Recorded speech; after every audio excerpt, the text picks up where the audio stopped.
I'm Ginny Robinson. Welcome to the Pace of San Diego. Imagine for a moment that you hear the words, "Your child has cancer." This life-altering challenge is difficult enough to face, but it's compounded by the many visits required to get the appropriate treatment from medical staff. Many families have no way of getting to and from appointments, which can sometimes be far from home. The Emilio Nares Foundation helps families with this transportation and much more. We're delighted to have with us Elsa Morales-Roth, Executive Director of the Foundation, to tell us all about this wonderful organization. Welcome, Elsa. Welcome. Thank you so much, Janie, to you and Pace for having us. First, let's just give an overview of what the Emilio Nares Foundation is and how it got started. Yes, so more than 20 years ago, Richard and Diane Nares founded the organization because they saw a need in the community when their son, Emilio, went through treatment for leukemia and unfortunately lost the battle. They realized there was a lot of challenges for the parents, from not having access to transportation to not understanding really what does it mean for their child to be diagnosed. What is, the healthcare system is complicated to comprehend, right? And one of the other pieces, like, who do I ask? What do I ask for? So they realized we need to start helping those families through this process. And that's how the Emilio Nares Foundation was found. Today, for more than 20 years, we've been supporting families through their journey while their child is battling cancer. So what we're trying to do is create the support system to ensure that they are being held in this space, a safe space during this difficult journey. We are truly a support system for them, and we are an extension of all the doctors and services that are provided to them. Very good. So we do have a little video of Richard explaining in his own words, so let's take a look at that. Our foundation started back in 2003 in memory of our son Emilio, and during that time of his illness we realized there were a lot of services and programs that weren't provided for families that we saw. So eventually, after a lot of time and pain and soul searching, we had started our foundation. But before all that happened, we were actually providing services, chauffeur services, to families that didn't have a ride to the hospital. So our program actually started with me driving families, picking them up throughout the county and bringing them to their chemotherapy appointment. And that is now one of our programs that we provide to thousands of families each year. It's called Ride with Emilio. And so they're picked up throughout the county for free, delivered to the hospital and taken back home safely. How we started is because they saw us providing transportation for families, and they asked us if we could provide transportation for families here to the store for groceries or any kind of pharmaceutical needs, clothing, Target. So that's how we started with our relationship, bringing transportation to the families here. I do it for my son, so my wife and I just look at it as our passion and commitment to help people and traveled that road that they did. And so we know exactly the pain, the anxiety that they're going through. So my son's always pushing me to do more for families.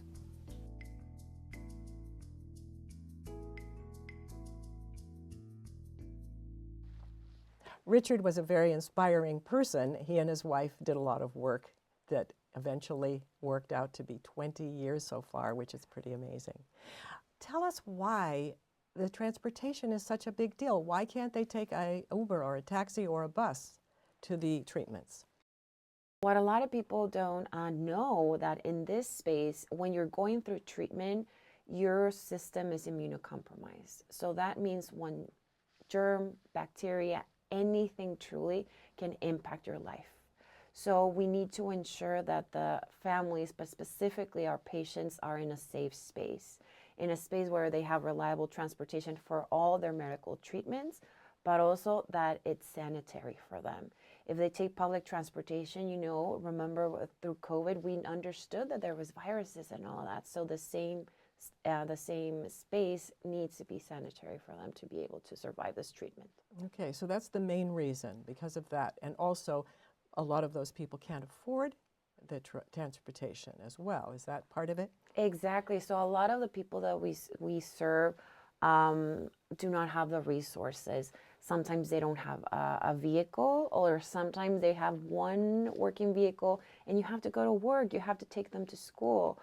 And unfortunately, a lot of them do not have access to any type of transportation. So we make sure not only that they're in their go to their medical appointments, but also sometimes they're in rural areas. Sometimes they're in Fallbrook, Imperial Valley, San Bernardino, and they have to come all the way to San Diego to Rady's Children's Hospital or to Children's Hospital Orange County. We have sometimes trips that take 2.5 hours to the hospital, and we want to make sure that somebody is with them through that journey. Well, it must be quite a challenge for the drivers. They have to get up early, and they have to be there on time, and they have to have a clean car. I'm sure that's not all. They have to be a pretty special person. To be honest, we're very, very lucky to have drivers that have been working here for 5, 10, 15, even 20 years, because their passion to ensuring the well-being of the children and families we serve is outstanding. So it's not only driving. A lot of people think, well, anybody can drive. You can get a volunteer. That actually is not the case, because you have to have this sensibility to the situation. And a couple of things happen that when you're in, you have drivers that have been with these families for 15, 20 years. They've seen the evolution, right? And they've seen ups and downs. Sometimes some of them have driven a child that becomes a parent, that becomes a grandparent. So we've seen that evolution, and they create this incredible bond with them. And not only that, they have this trust when they're driving the families to the hospital. It's not only that they're quiet, right? You have this relationship, you have these conversations, so they're very in tune with the needs, the opportunities, and the challenges of the families. They're almost like social workers themselves. They inform us, hey, this family is not able to pay rent this week. This family does not have access to food, or they need legal aid. So they immediately let us know, and we'll work together as a team to ensure they have the resources so that they can thrive. The challenges that parents face when they have an issue like this, the drivers being part of the social working group is very important, of course. But the challenges families face have other complications. So what kinds of things do you help them with? Oof, I can tell you so many. So part of what I am honored with my colleagues to be part of the Emilio Nares Foundation is continuing Richard and Diane's legacy of supporting the families that need it the most during this challenging time. So today, 20 years later, we're very proud to have a family resource center inside of Rady's Hospital and inside of Children's Hospital Orange County. What does that mean? So when a child gets diagnosed, immediately there's trauma in the family, right? Because how do you process? Where do you go? Sometimes you don't even know what questions to ask. So what happens is the doctors are phenomenal at explaining the treatment, but sometimes it could be a little bit technical. So they are referred to Rady's Children's Hospital social workers. They get health care there, but then they are referred to the Emilio Nares Foundation Family Resource Center so we can help them out, fill out forms for Social Security benefits, to understand what the treatment is going to entail, to ensure that they have food, that they have shelter, because a lot of them, again, a lot of people are driving or coming from different counties, from San Bernardino, from Riverside, Orange County. So what we do is make sure, what do you need for your family to be stable in this really challenging time? Shelter, food, nutrition, anything. Mental health is a big piece. We refer them to counseling groups for both one-on-one and family counseling to ensure that they're being supported through this process, that because they're going through trauma together, how can we support them? Siblings, right? A lot of people forget about the siblings because one child is in treatment and is on survival mode. What happens to the siblings that also have to go to school, that also have to continue their lives? So we take this holistic approach and ensure that everybody's taken care of. So through the Family Resource Center, we provide that free transportation right with Emilio. And again, it could be from any county in Southern California, and that's completely free. We also have a snack bag program. So a lot of people don't know that when a child goes through chemotherapy, they have to fast. And what happens is we realize that a lot of the families could not afford food immediately. So we now have snack bags that children get immediately after the treatment that are nutrient dense, that are hospital approved, and that allow them to feel nourished and continue their battle with cancer. Another program that we have is our Creating for Hope program. Our what? Creating for Hope program. So Creating for Hope it's something, and you'll see a lot of research around this. It's around knitting, sewing, and just being in a support group. So what we realized is that a lot of the families sometimes were inside the hospital and didn't leave the hospital for a year and a half. Imagine what that could do to your mental health, right? You can't do really a lot. So what we realized is we created these support groups where one of our staff members teaches crocheting, knitting, and all of that to the moms and dads and guardians, the children, so they can get in this creative space. Not only that, creating a safe space where they can share their experiences together. So that's a phenomenal group, and again, it provides this safe space for families inside of the hospital. Every single family that comes through our doors is our own family. We're not only committed to ensuring that they are supported, but mostly that they feel we're part of their family. We're an extended family, that we are a support system, that we represent the community, and that they're not alone. You'll see a lot of the stories of the families that we serve, that they feel alone in this process. Some family members cannot take the stress, right? So they leave. So we are there to say, you're not alone. We're here with you. And we're going to guide you and handhold you through the process, through that continuum of care. That's wonderful. Now, you have the snack bags. Yes. You also have Loving Tabs T-shirts. Yes. Tell us about that. So we created a very unique model of T-shirts. So when a child gets chemotherapy, normally they have a stent here, and it would be traumatic to try to get a child to take their shirt off so you can put the chemotherapy here. So what we did, we designed what we call the Loving Tab, which is a special design shirt that has very simple, a couple of buttons that you can open up, and then the child doesn't feel that trauma of taking that shirt and reminding them, oh, this is going to be a not so great experience. So it opens up, and then you put it on, and the child keeps their shirt on, keeps everything. So it reduces the amount of trauma that the child faces when they're going through chemotherapy. You've really given it a lot of thought. Oh, yes. Yeah. Okay, and so you have translation services. You have explaining the diagnosis and treatment. You have housing, assistance with housing. Yes. That's a whole other thing. The social worker needs to go and find wherever they live a place for them to stay. It's gets very complicated, I'm sure. Financial aid, legal aid, and a computer lab. What happens in the computer lab? So a lot of what happens is when families are trying to look for resources, again, to your point, it's where do I need either temporary shelter, or I need affordable housing, or I need a new job. I need to figure out unemployment, because some of them have to stop working to ensure the survival of their child. So we have computers and access for them to, again, it's free access for them to surf the web and figure out, and we do it together. We don't leave them by themselves. But again, our family resource coordinator provides them the access to internet, and what we do is guide them. What is it that you need? Do you need unemployment? Let's figure it out together. This is how you fill it out, because again, it can be very daunting. And again, when you're going through this trauma of my child needs to survive, I need to be there for my child, but also I need a job to sustain the rest of my family. That's when our family resource coordinator says, we're going to have computers. We're going to not only give you the access, but we're going to guide you through the process. And how is all this paid for?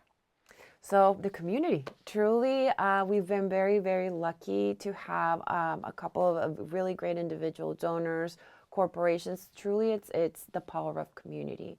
So right now what we're trying to do is raise even more awareness. So thank you again for having us, raising more awareness about the work that we do in the mission, because it truly takes a village. From us providing the services and reaching out to the community members to support us.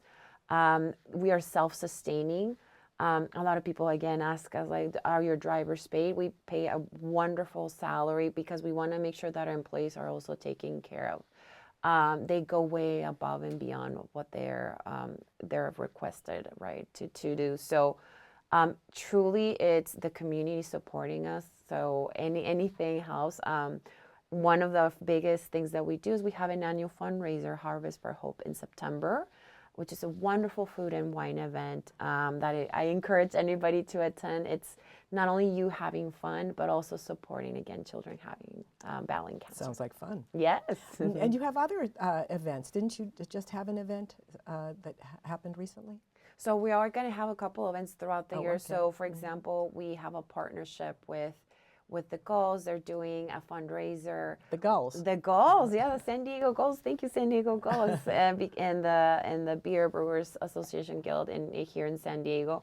They're actually doing a couple events to support ENF. And then another event that we have is Cruise for the Cause, where we have a lot of the local community in South Bay support also Emilio Nares Foundation. And the cruise is cars cruising? Cars Okay. cruising. It's super fun. And motorcycles, and we have live music. So we're very lucky to have a couple of, again, community sponsors, but specifically corporate sponsors. Yeah. So you take donations and such? 100%. So we're actually always actively looking for donations, not only because we want to sustain the programs, but because we want to grow them. There's a lot of need in our community, and what we're doing right now is connecting with school districts, for example, to connect with counselors and offer our services, because a lot of them don't know, right, that this is available. We're connecting with local organizations, other nonprofits. We're collaborating with them to ensure that their program participants also know about our services. There's a lot of need out there. That's why we're raising awareness about our organization, because we want to make sure we're here for you. And a couple of the other things is we need to expand. I can tell you here in San Diego County, a lot of the rural areas do not have any type of transportation or medical offices in their own town. So imagine 2-3 hours of driving. So that's where we're trying to expand to. The tribal communities, Imperial Valley, so different areas. So any donations helps. You can go to enfhope.org. You can donate there. You can connect with us directly, and we'll figure out how we can partner. And specifically to your point, the volunteering, we're always looking for volunteers. We have several activities for our families, from a backpack drive in the summer, holiday wishes where we give gifts for the whole family. There's so many activities throughout the year, so we welcome any volunteers that want to support our organization. Okay, so you don't have to have any skills. You just have heart, and Okay. just have heart and the commitment to serve our kiddos. Okay. Now, not all of the kids that are in the program are successfully exited. And that's pretty brutal for the parents to handle. How do you deal with that? So yes, unfortunately, sometimes the cancer or the disease is very aggressive. We've had children that have gone through really rigorous treatment, and unfortunately, they lose their battle with cancer. For that, we also have, as part of our continuum of care, we have a program that's called End of Life Child and Family Care. And what we do there is, if a child unfortunately loses the battle, what we do is we connect the whole family to mental health support, so they can grieve, bereavement support, and specifically financial support for funeral services. Some of the families that we serve have gone through a lot of expenses, even though they're covered part of it by the healthcare providers. Some of them is out of pocket. So they are going through financial hardship. Not only that, now they're grieving their child. So what we do is we provide financial assistance for funeral services, which again can go from $3,000 to up to whatever amount you want. So the Emilio Nares Foundation wants to ensure human dignity and wants to ensure that the families and the child have a proper goodbye. So not only we support them with a grief support, but also with financial assistance. Is there anything else that you want to share that we haven't talked about? Truly just saying thank you to Pace TV and to you, Jenny, for having us and the whole team. We're very, very proud of 20 years of service, and we're very, very ecstatic truly for the 20 next years of service. We would love to partner with the community. If anyone wants to be part of this movement, we welcome it. We would love to have more volunteers, hopefully more donations, expand our services, and ensure that Emilio's legacy continues to live on. We're very happy to continue serving the community for years to come. And again, it takes a village, so we're very happy, and personally, I'm very honored. And I would like to just say, if it's okay, thank you to you, but also the Emilio Nares Foundation staff that have been so deeply committed to ensuring that children we serve can just combat cancer. Well, it's so interesting that I had never heard of it, and until we did a show on the Rady Children's, that they were building their new structure, and I'm so glad that we learned about this, because it's such a wonderful thought in the first place that Richard and Diane had to do this, and giving of themselves, and then to have it grow into a foundation, a nonprofit organization that is so successful because of all the dedication of the people that are working there. So I think that you're doing a wonderful job. Thank you. Now tell us about what happens when a child is successfully exited and is cancer-free. So that's our goal, to ensure that the children that we serve, when they complete treatment, not only that, they are cancer-free. So what happens is we have a Ring the Bell celebration to ensure that the family is able to celebrate together this phenomenal accomplishment of completing not only treatment, but being cancer-free. So we are going to have several throughout the year. We would probably have it in that calendar of events at our website, so the families, again, the community can join us. It's truly a celebration of hope, and it's ensuring that the families understand, like, this is one of many successes to come.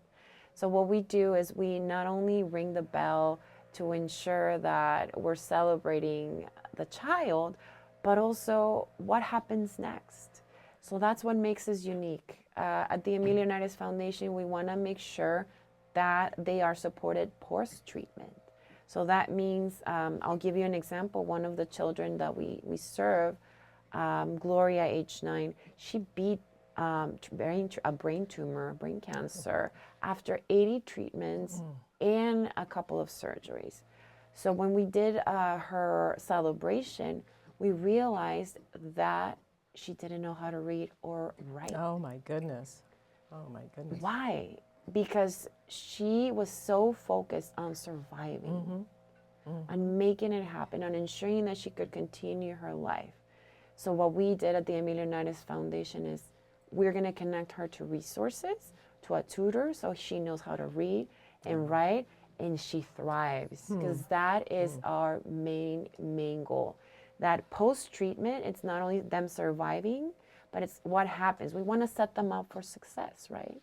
And also providing that mental health support to the family, because they've gone through trauma. They were on survival mode.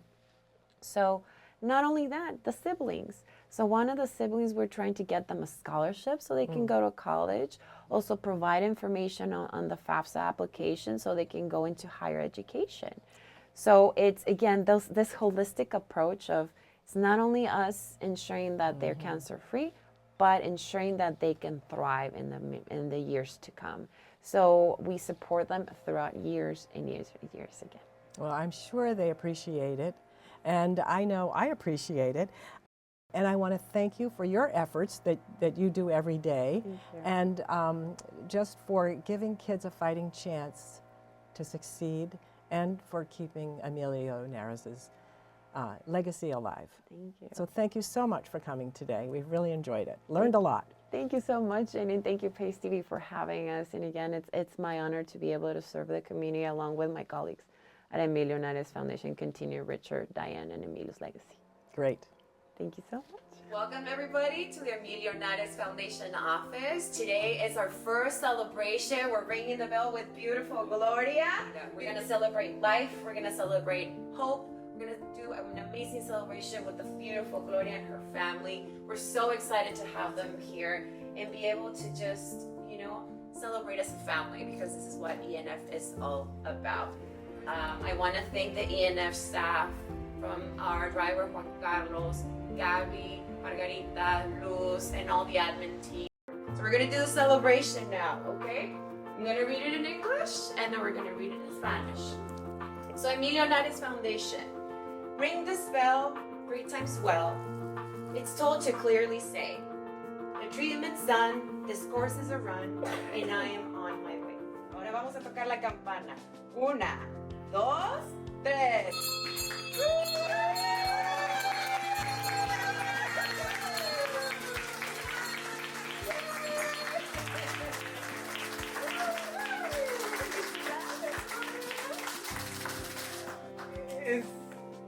Thank you, everybody. Thank you so much. We're gonna give it again to Mama Delia. Thank you so much for all your. This is for you. Thank you first for to just allowing us to serve you. Muchas gracias. You're part of our family, and we truly treat everybody as family. So we're so happy. We're celebrating together.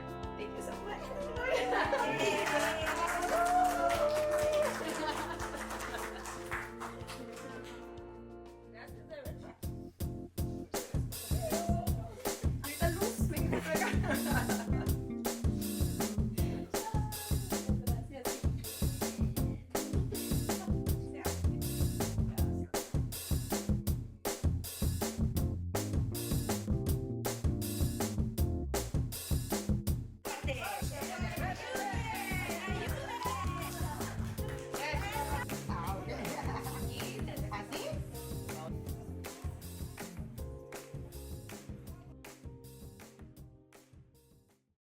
If you'd like to find out more about joining our group here at Pace TV, please go to our website.